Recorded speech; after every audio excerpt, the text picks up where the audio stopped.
Hey, what's up? It's Jim, and today I'm going to talk about Asteroid City. There has been a lot of, talk online about Wes Anderson's, style. There was that viral sort of TikTok, someone saying, like, Wes Anderson's probably having a bad day because this one other girl who does TikToks ripped off his style so perfectly. Everything he does is dumb now or something. I'm a little lost on that one.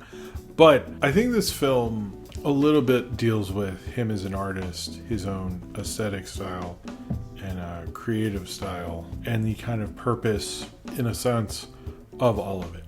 Now, the Asteroid City you think you know from the trailers is sort of Asteroid City, but not like really. I don't consider this a spoiler because you'll figure it out really easily in the movie. If you thought this was just about a bunch of people going to a place called Asteroid City, I guess you're kind of not wrong, but mostly wrong. Basically, this film is a play, and we learn from a narrator, Bryan Cranston. We both see the guy writing the play and him casting it, and all the characters we see in this movie. We also see the actors they're playing within the movie who are then playing the characters. But they're also real life actors, like Scarlett Johansson, Jason Schwartzman, Tom Hanks, Jeffrey Wright, Tilda Swinton, Maya Hawke, Matt Dillon, Margot Robbie's in there for a second. I'm confused where Jarvis Cocker is, but here he's there too.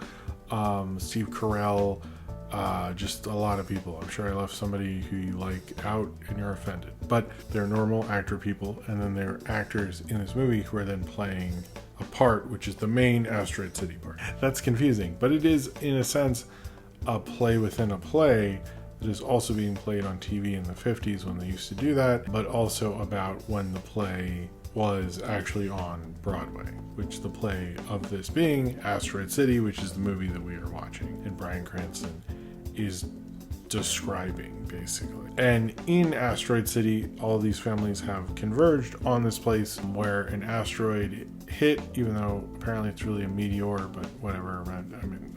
You don't come here for my, space facts. Unless you have, and I'm sorry, I've been really disappointed. I'm not sure who told you to do that. But yeah, they all came to this place because it was a part of the Junior Stargazers Club, and all these kids had to make like inventions and stuff. And once they made the inventions, they're going to show off their inventions in a competition, then see a kind of eclipse or ellipses or whatever it is sort of event. And unfortunately, or fortunately for them, an alien comes down and takes the meteor or asteroid and leaves, and then puts them all in quarantine, and they're all kind of stuck there for, I think, a week as they all sort of relate to each other. The sort of main family, which is Jason Schwartzman, whose wife died 3 weeks ago, and he's just getting around to telling his kids, as well as his father-in-law, or the father of his deceased wife, played by Tom Hanks, who's come to pick up part of his family, but hangs out for too long because he gets quarantined with everyone else. Scarlett Johansson, who's playing a movie star whose daughter is there. You have everyone from Liv Schreiber, forgot to mention him, Hope Davis, all sorts of people who were all stuck there together in Steve Carell's hotel, all being guarded by Jeffrey Wright, who works for the military. I don't know if this is, I haven't heard this anywhere. I'm not gonna act like I'm the most original, interesting person. But my personal take on this movie is sort of about his style and what that style means, because his style and how, not just aesthetically, which seems to everyone goes for, it's also ways characters talk and deliver dialogue. And when you look at that in this film, that is being presented as sort of a play, and you kind of wonder, and while I was watching, I'm like, well, what's the point of any of this? And I think there is a certain emotion in there. I think they're trying to talk about emotions. I don't know if this is I think this might work better on a theory level than an emotional level, and I'm surprised this is such a hit, but Tom Hanks is in it, so I guess maybe that's why. But it's basically the idea of, is any of it worth it having this style anymore? What's the point of this style? And it's sort of like breaking it down like, well, this has always been in the idea of falsity, that this isn't real. I mean, even things that are super real, that's sort of a presentation in itself, so it's actually more or less real than what he's doing, which authentically is sort of him as Wes Anderson. And as he's kind of gone on with his career, and it feels like he's sort of purposely making movies within his own style, almost like what Hitchcock did in North by Northwest has been sort of his deal since like about Moonrise Kingdom, maybe before forget what was before Fantastic Mr. Fox, but like knowingly going into it, like knowingly you're using your own style. Spielberg did it with Jurassic Park. Fincher has done it since like Dragon Tattoo. It's like purposeful, and you can tell the difference between it's not organic. I think there's a point of like, what's the point? And when I was watching this film, I thought of, well, when you're writing a script or you're telling a story and you have a character in it, is this the most interesting thing that ever happened to him? Now, they saw an alien in this, so I think that's like got to be in the top 3 for most people. I'd imagine. I don't know your life. However, it's not really about the alien. It's not really about all that. It's just to say the time you have together is the time. And what's interesting about that is how you kind of make it through and the complications that happen while you have that time together. I think this is a post-COVID movie. I was thinking while I was watching it, there's a major part where they're all in quarantine and stuck together, and we all just went through that. So I think that's sort of a really easy thing to read into. Also, like when COVID was going on, just with my family and having this time where I didn't have to go into work, my schedule was a little better. And I was thinking at the time, like, this is great. When am I going to have this time to be, with my daughter, with my family? And when I was watching Asteroid City, I was thinking about that because, like, it felt like this unique and amazing time. And I don't know if COVID and the time we were in quarantine was the greatest time, but it felt like a special time. It felt like that special energy you all had together. And then I was able to spend time with her and, like, get off work early and stuff like that. And I think it's like, in this, you have these kids, the junior stargazers, have a weird mnemonic device they make up together and they practice at night. You have romances that bloom.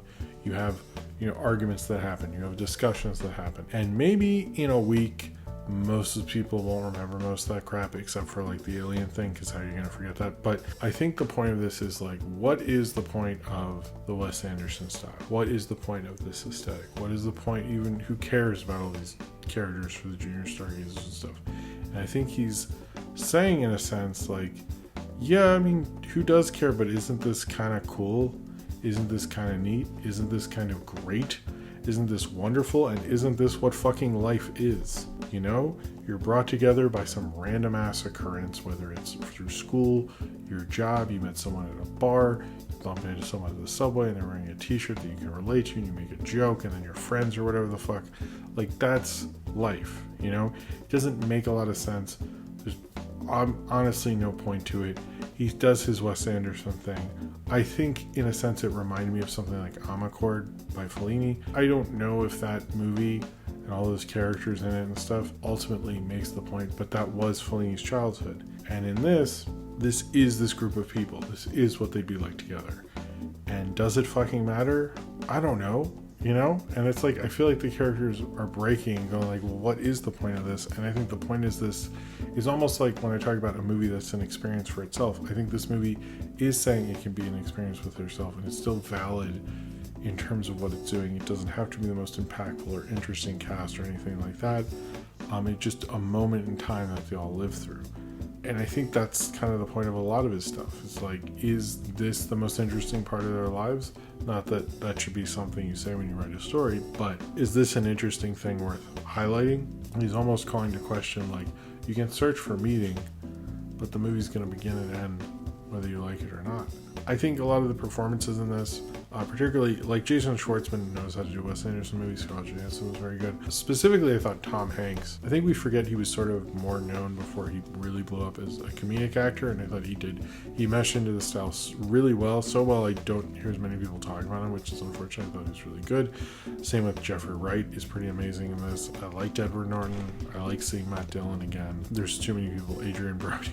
And Edward Norton. Bryan Cranston, of course, was great. I think, him and Roman Cole have worked together a couple of times. I really love Moonrise Kingdom. I think this is like a separate thing. I think, like, what's happening with the mom, what's happening with all these other people. That's sort of the point of the whole thing. That's the point of Asteroid City. That's the part together. That really kind of opens up this, but I think that's brought up a few times within these films. You look at something like even like Royal Tenenbaums or Rushmore and stuff, or even Moonrise Kingdom, and it's really not about that. It's about them all spending time together. And I think Asteroid City is like, wasn't it sort of wonderful being stuck in Asteroid City in quarantine and seeing that alien?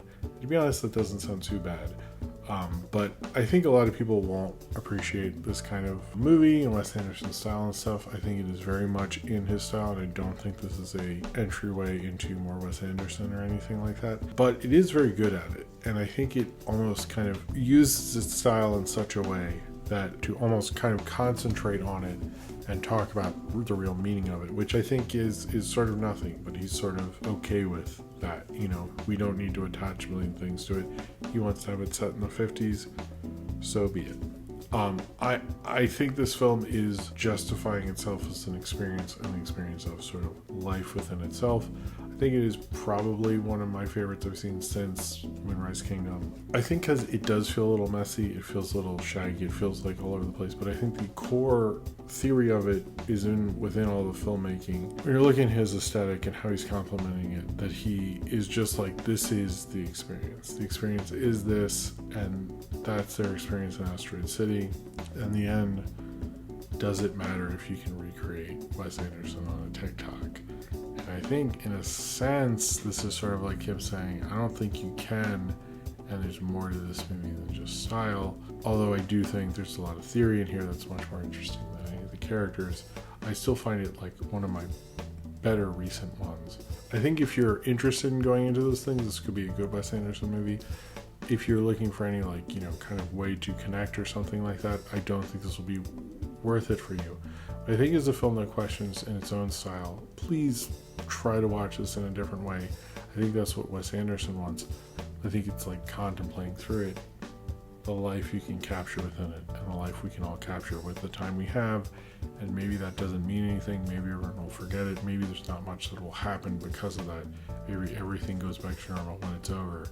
But I think it's good to have had that experience and have that in your head. You can analyze whatever is going along, either aesthetically or creatively. I think when you look at it, it's never been that empty. But in a sense, it's like it doesn't matter because it's all over in the end. And we had our time and we made our memories. And maybe that'll mean a little bit more to some people. Maybe it'll mean a little bit less, but it happened, whether you like it or not, or whether you think Wes Anderson's lost it because of his style.